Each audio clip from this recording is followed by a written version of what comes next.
Hi everyone, in front of me I've got a REALME P3 and let me share with you how to virus scan your device.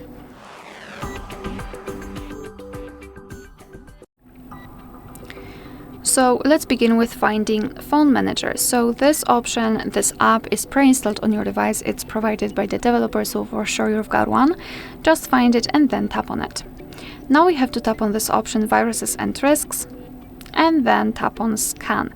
And now your device will basically scan itself in order to find any kind of viruses, malware, risks, etc., any kind of problems basically.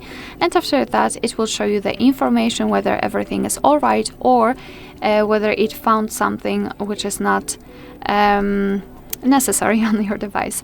And as you can see, in my case everything is all right, but if your device will show you that it found, for example, the virus or something, then it will show you the information about it and some kind of steps which you can take in order to get rid of the risk.